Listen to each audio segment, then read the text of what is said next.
She traded Silicon Valley spreadsheets for the steam of a rice cooker. Yeah, really.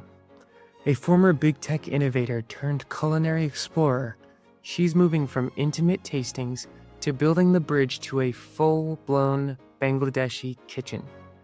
Join us as we talk shop, spice, and the leap of faith from tech to taste. This is the Culinary Leap from corporate.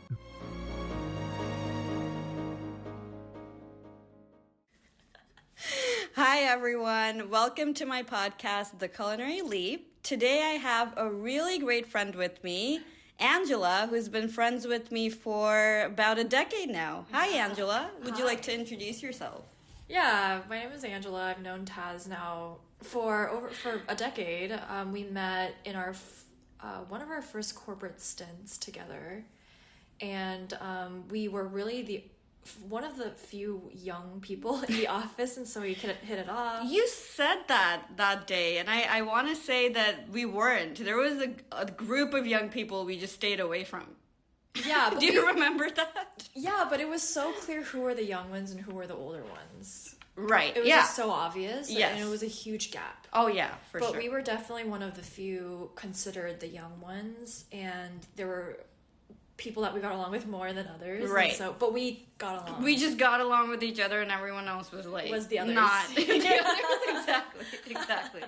Yeah. And then after you left that company, which is Applied Materials. I don't know why you're being so. Are you sure you want to? Okay. Yeah, I mean, okay. I've mentioned Google in my past episode about being laid off there, so yeah, you can totally mention whatever you want. Okay, so that was the company we were at, and you moved to Apple, I moved to Tesla. Yeah. You moved to Google, and then I moved to Apple. Right, wow. Yeah, so we've just been going up. We've just been jumping around, yeah. Yeah, but, I've had a better experience at Apple than you, so I've been there for 3.5 years. Right. And had a great time. I'm having a great time. So. Yeah, that's amazing. And it's good to hear that because, I still have PTSD. Well, maybe that's exaggerating a little bit. Yeah. I don't still have PTSD, but I talk about the PTSD I had after Apple. You didn't have the best experience. Yeah, but it was one specific team. I hear good stuff about Apple all the time and whatever. I'm not still gonna say Apple is an amazing company to work for. I'm not there yet. Okay. But I'm happy for you. Yeah, thank you.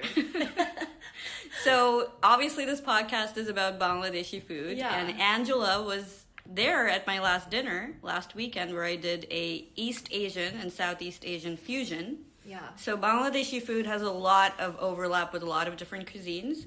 And for this menu that you were a part of, I wanted to showcase each item as a part of a country in East Asia. So, I had Burmese, I had China, I had Thai, I had a little bit of Japanese, kind of just a mention at the end. Yeah.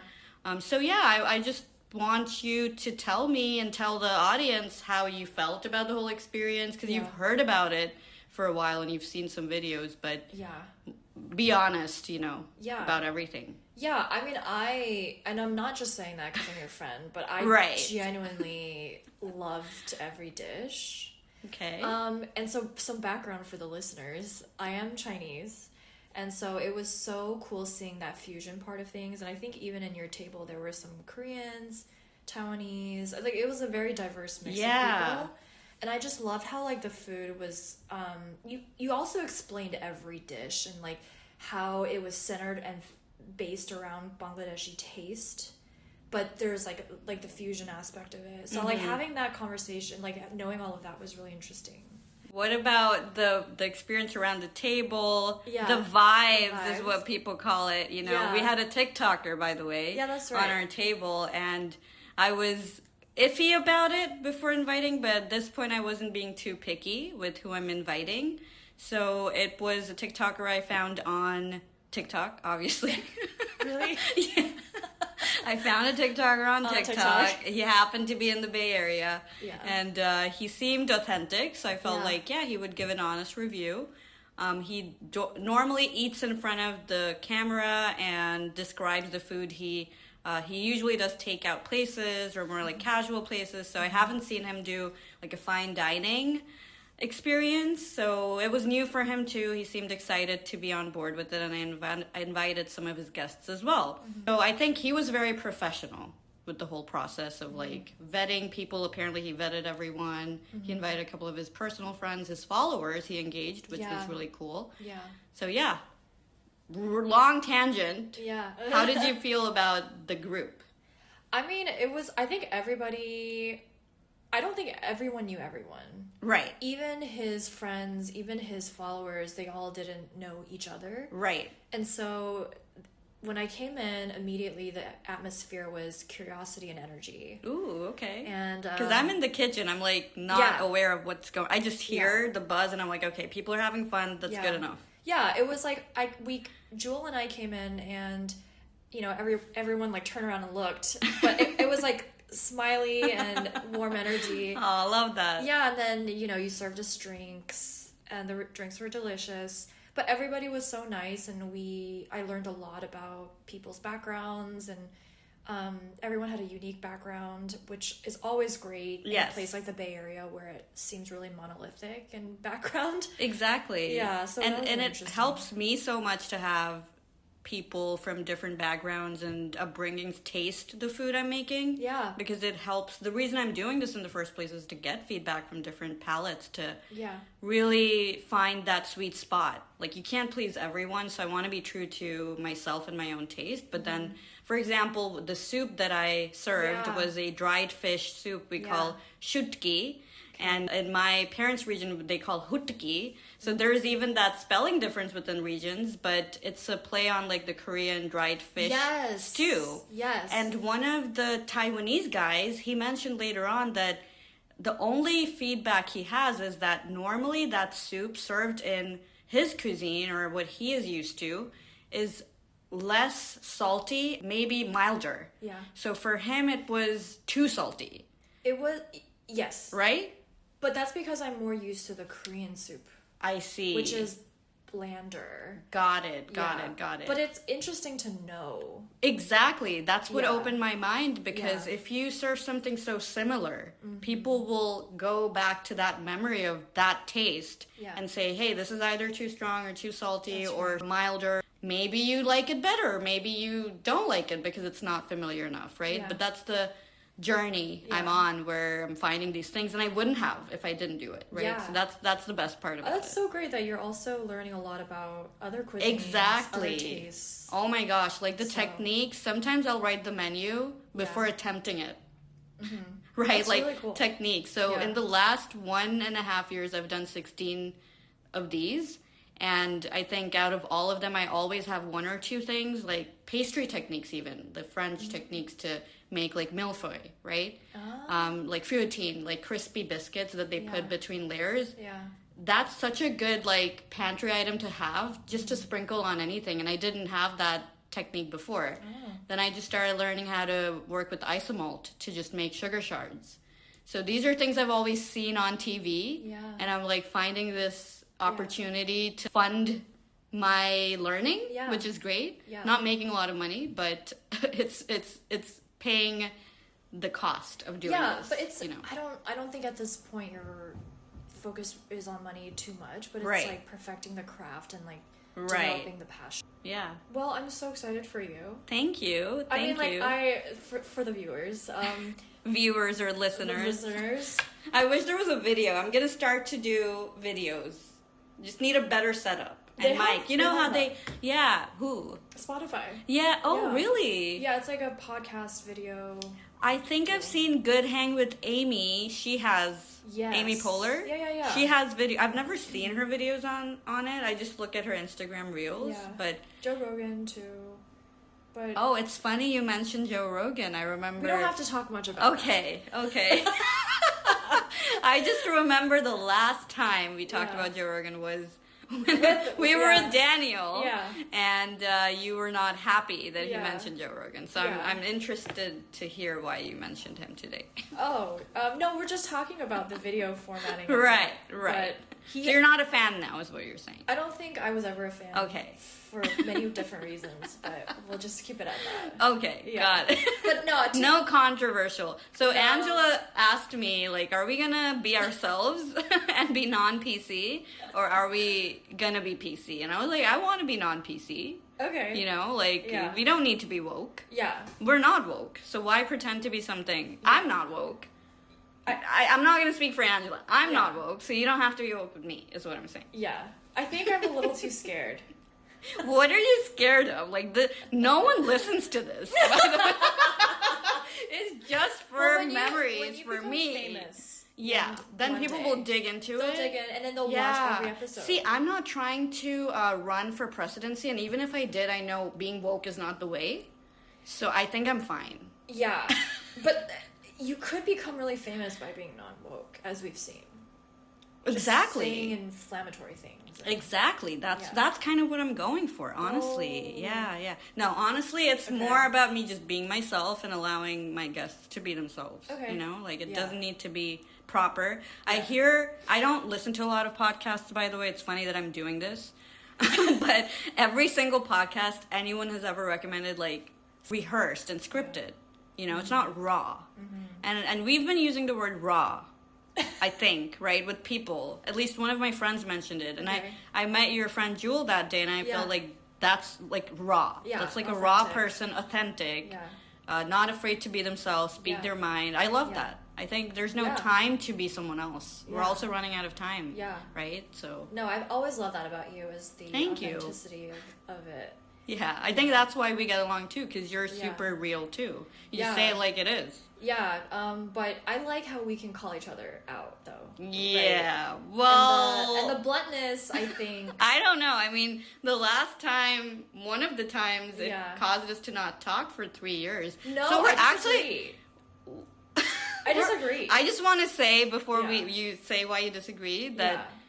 our friendship was actually 7 years because we didn't talk for 3 years. 3 years. Yeah. So Wait, hold on. Before we move on, Yeah. I did want to mention yes. that before you even just about food. This is Yeah, totally yeah. different Oh, topic. oh, This okay. is like That's 3 a topics tangent. ago. Sure. Yeah, but I still remember, like, one reason why I'm such a big advocate for you is because I think, like, at your core, you are just a very good cook.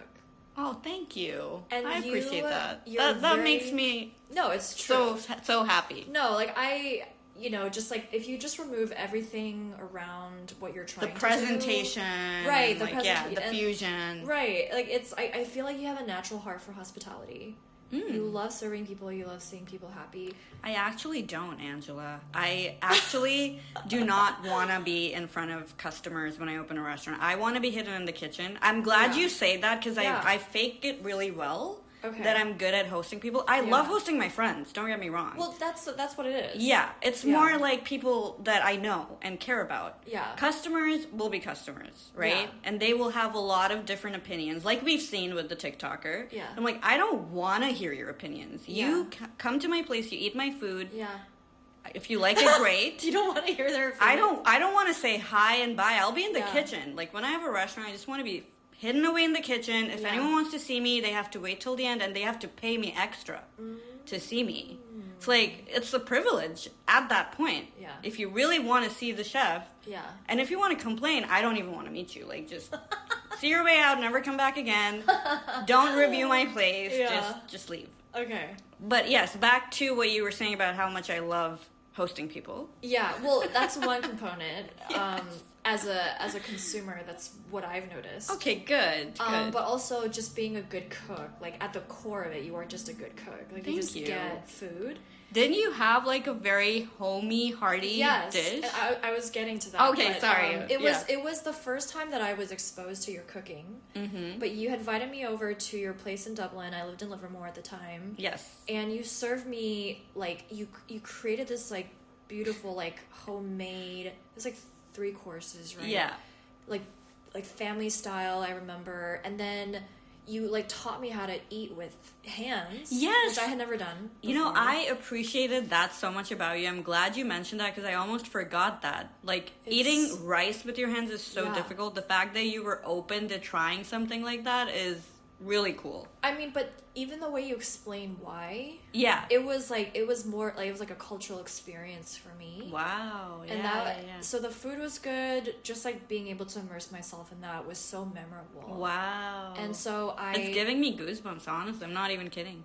No, it was truly like it's so memorable. Yeah. And so I remember even back then you were like, maybe I'll start a restaurant, right? It was like kind of bubbling. Yeah, this even was back then. 4 years ago. Yeah. Yeah, that sounds about right. Like during COVID, remember? Yes. And so when we reconnected, which we'll talk about. Yeah. And then you kind of expressed all this like passion that's like coming to fruition. I was like, yes, like absolutely. Like I immediately was like, what can I do to support you, because you need to be doing this. Wow. Yeah. That's really like, cool. Genuinely, not just because I'm your friend. Yes. Yeah. Thank you. And Thanks then when for we were saying that. at the tasting, Yeah. every dish just like killed. It was Seriously? so good. That's every single really... like close my eyes good. Yeah. Yeah. Wow. Well, that's like a starking contrast to what review I received from the TikToker. Yeah, well that was, Let's talk about that. Okay, we but can talk before about that, yeah, you wanted to talk about something you disagreed on or disagreed with, but I don't think you remember because that was like 5 topics ago. Like basically why we stopped talking for 3 years. Oh yes, exactly. Yeah. Let's talk about that. Yeah. Yeah. So I brought it up because like we're always calling each other out, we're authentic. So I remember I called you out on something and then you were like, I was absolutely like, not dealing with it. Yeah. Yeah, but it was... Yeah, no, it touches on some personal topics, so we don't need to go there if you don't want to. Yeah, but I mean, but the thing is, I didn't do that. I didn't... you were very authentic. You were like, this is what kind of bothered me. Yeah. But I didn't do it back. I was just so mad. So I'm glad we talked it out. But I'm so glad we did too, and I apologized for not... This doesn't need to be an apology, but capture just saying, it, by the way. Saying, but I love that we're capturing this. Yeah. Yeah. I mean, even our like moment of connection back. Yeah. It was like the highlight of my week. I remember, like you reached out in the morning. Yeah. And then we met that night. And you said before you, when we met, you were like, you felt like, you were so excited, it felt like a date.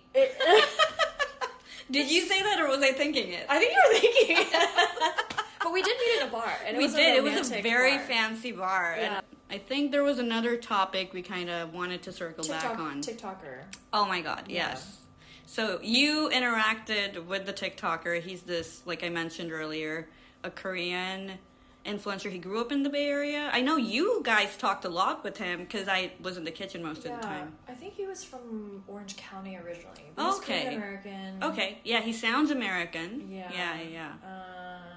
And he like moved up to the Bay. Right. Yeah. And you saw the review he posted. Yeah. So tell the listeners what the yes, and then I'll tell them, or I'll talk about what I think. But okay. I don't want to like change your bias because we texted about this a little bit. You know how I feel about this. But tell me your honest review on his review.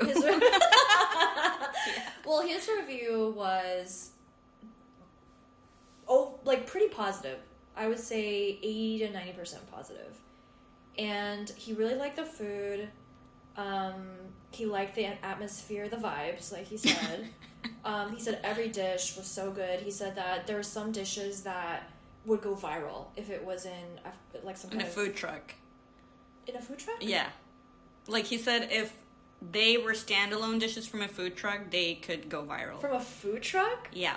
Okay, maybe I don't remember That's that. okay though. It's not a bad thing at all. Okay. Like I don't look down on food trucks. Yeah. Okay.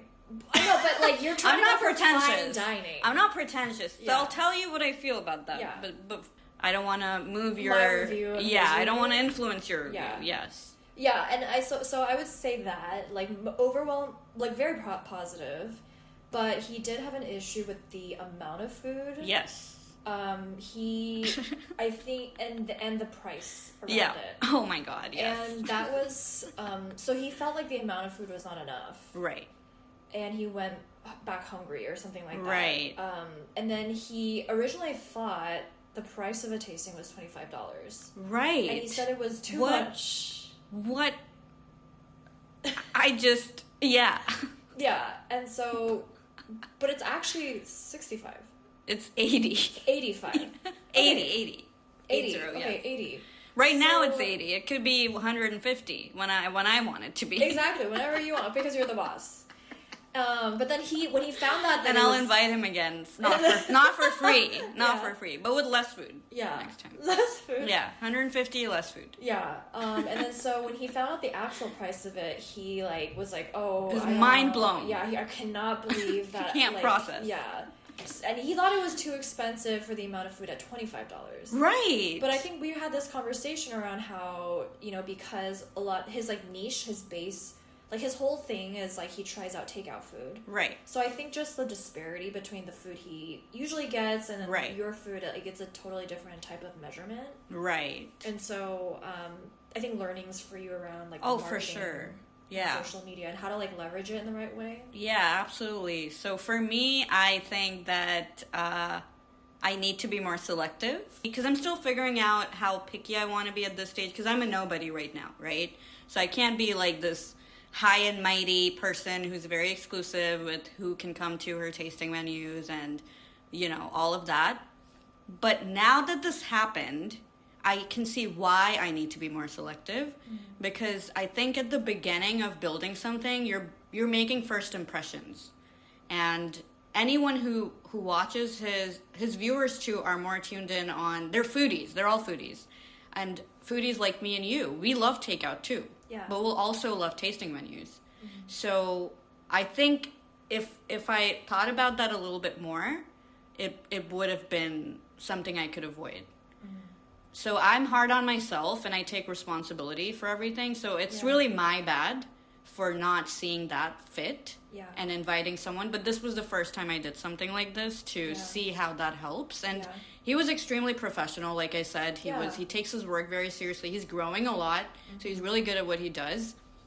But like you said, $25 for any tasting menu at home or side of the road or in a fine dining, like I've never heard that in my life. So for him to think that that could be a $25 menu is already like, what is going on? That's insane. Yeah, that's already like, you don't know what you're talking about if you're thinking that even. And it's also a privilege from his part because you didn't even have to pay for it, right? You were comped for it. Right. And not because, I wanted him to give a good review. I was just like, you have 20K followers. That's a privilege you've earned by having this many followers. I'm not there social media wise. So share. I just can't go without saying how much I liked two of your dishes. I want to talk about two things. The fried shrimp balls. Yeah, that's my favorite too on the menu. Yes, and was it the crumpets? Is that what it's Oh called? Yeah. The crumpets at the end. Oh my god. Yeah, that was one of I ate that dish with you in the kitchen. Yes. And I remember rolling my eyes back eating it. But so the fry what I love about the shrimp ball is that we have something similar in it's more like Cantonese food, but it's fried on the outside, crispy, but the inside is this very flavorful shrimp, fried. And so it tasted. I wish I could show the listeners your expression when you said that. Yeah, I was just actually drooling a little, but we shouldn't go to Costco hungry. We're going to Costco after this. That's right. Yeah, that's right. We are. So if you go to Costco hungry, that's the danger zone. That's true. But here we are. Yeah, here we are talking about food. But then but the way that you made it, it was not as. I sometimes feel like that shrimp ball is too crispy on the outside. It scrapes the top of my mouth. Oh, really? Like a hard crisp. It's too hard. Yeah. But it's crunchy, not crispy. But it's way too crunchy. Right. We don't tone it down. Yeah. Because you don't want your mouth to dry. Right. Trying to salivate that crisp batter. Right. Yeah. And then come out super abused. Right. But yours was not. It was not fried like that. It was the perfect amount of crisp. Yeah. Not too crispy, but it had that. It was just a crunch. Yeah. And then the ends of. I'm actually drooling. The shrimp was just so tasty. Yeah. And it what you can also tell that you like fried it in like fresh oil. It didn't taste like that old oil. Oh, that's so important. Yes. Oh my god. And then the crumpet, it was just like it was that cream, and you put like raspberry sauce, right? So it's galo jam sauce. It's like a Okay. fruit we have back in Bangladesh, and Galo you jam. only get to have it frozen here because it's imported all the way from Bangladesh. But it's like a Yeah. very tart, Yeah. pungent, astringent Yeah. taste. Like it's if you just taste the fruit, it's gonna be so fibrous and Oh. not fibrous. Like it's just like it's hard to describe the taste, but it's not pleasant. It's Yeah. not pleasant. It's an acquired taste, and we used to have it with chili and salt because it tempered that astringency a little bit. Yeah. So the reason why that sauce was on the menu is obviously it's Bangladeshi, and also because there's a fruit in the Japanese cherry blossom tree, which people don't normally eat because it's so small. The seed is so much bigger than in proportion to the flesh of the fruit that they just leave it for the birds to eat. But how it's described sounds very similar to our fruit. So since this was a Southeast and East Asian fusion, and I could not include Japan in there, so I was like, well, that fruit is the play on that fruit that you cannot eat. So since you can't eat that talk fruit, about that in the actual tasting? in the actual tasting, I did not. I would No, love I to think hear that. that was such a long story, and by then so towards the end of the dishes, I feel like people are just tired of listening to me talk, and maybe that's just No, me. I disagree. Okay. So I should just keep talking. You're No, saying. well, don't. The whole time I'll just like have a microphone in the kitchen while I'm prepping, and I'm like, hey guys, Yeah. this is what I'm doing. No, I remember you had. I think it was like a good amount of talking. Talking, yeah. If you talked anymore, I would have been like, oh my god, like pick it up because because I'm hungry. Yeah. But no, I felt like what you said was just enough. Yeah. But if you shared like one or two more really interesting tidbits, like Right. it wouldn't have felt like it was dragging. Okay, But okay. it would have made the experience more like elevated. Okay, Yeah. good point. Because that one is a really cool thing, and that's what I'm also loving about this, because Yeah. you get to find out these things. Yeah. You know, I was like looking for a berry in Japanese cuisine, and then I found this Yeah. berry that I can't use, so then I'll use the story. Yeah. You know? Yeah. No, it's a good story. Yeah. Wait, so like let me okay, so it was a The crumpet crumpets. Yes. cream, Yes. but the crumpet had like caramel sauce on it. So that's gur. Gore. That's the Bangladeshi part of it as well. Right. So that's basically, if you think about maple syrup in Yeah. America or Canada, more Yeah. appropriate. Yeah. So it's like the tree sap, right? So it's like the Bangladeshi version of like a tree sap, like a palm tree. And the syrup comes in, and you probably tasted some like grit to it, like some crunch. Sometimes it Yeah. crystallizes, and I actually like you know how honey crystallizes and people don't normally like that. I love the crystallized. The crunchiness. Yeah. Yeah. I love the texture. So there was some liquid, but then there was also that little bit of grit from that sauce. And it's very caramelly, like you mentioned. Yeah. And I put it in the oven for a little bit too to Yeah. like warm up. This is like literally my cheat dessert I've been having since, I don't know, since I've gotten crumpets from my sister-in-law, who brought these all the way from UK, by the way. Like you can get crumpets in America in Trader Joe's. Yeah. They're half the height of the Warburton's ones. So I can see why you liked it, because It's so good. and everyone also liked it, Yeah, right? it was like everyone's favorite, but it yeah. was like my mouth's watering now. oh my god, it was so good. It was like that like because a crumpet is also porous, Chewy, porous. chewy, it and sucks up just all the sucks everything up. Exactly. So when you chew it, it like explodes like all Yes. this caramel, tart, sweet flavor in your mouth. Yes. But it was just so unfortunate. It was one bite. Or, I like, 2 know. bites, But see, this was actually not supposed to be on the menu. Oh. So remember I said that there was a mishap that happened in the Yeah. kitchen. So I didn't want to give you guys my precious Warburton's crumpets. I only have a few of them left Yeah. from UK. So I was going to make teler pita, which does have a chewy texture in the middle, and I was going to kind of impregnate them with the cream. And the word impregnate Yeah. them. Is that even like correctly used? I guess not. I If don't that's know. like a they them.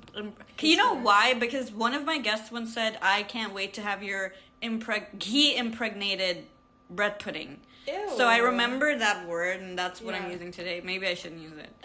But after that reaction, I definitely should. But so that was a thing. Like we make pita, which is like a rice flour cookie. Okay. It's also kind of chewy. So when the mishap was happening with the batter, it was like 2 hours left to dinner. I was like, I can't finish this, and it's not gonna be tasty. And I don't want to serve something that's not tasty. So I thought about the other aspects, like the gur, the kalajam. These are Bangladeshi. And then I can say, hey, like these are British. I also lived in London. That's part of my story too. Yeah. So like, okay, well, here's a mix of the whole world for you. Yeah. You know? Not just Southeast Asian and Bangladeshi. Now we got London again. Well, and overall, Japan. Overall, it was like such an amazing experience. Like I would love to go again. Yay. Maybe next time I'll just like bring different friends around and yes. have them try it. I mean, you marketed it so well. Like 2 of your friends, you know, booked. One friend couldn't make it, but she's still going to come to another one, so you should definitely join her. Yeah. Oh, I'll join her next time. Yeah. It was just so fun. Awesome. So I hope you continue this. Like, Thank you. I want to see your success. And, yes. Because I know you'll make it. I think it's just like, when are you going to get out of corporate? And right. What's your plan around that? But I'm sure you'll figure all of that out. Yeah, I mean, I'm still figuring it out. But thanks so much for being here. Yeah. And thanks so much for talking to me about Bangladeshi food and all the shenanigans around the TikToker that I invited. Yeah. And hope to see you again. Yeah, well, let's go to Costco together now. Okay. Well, thanks everyone for listening, and we will talk to you again soon. Take care. Thanks for joining us for another session of the Culinary Leap from corporate. Still figuring it out, one dish at a time. We're signing off and heading back to the stovetop. Catch you at the next tasting. Koda Havez. Did I say that right?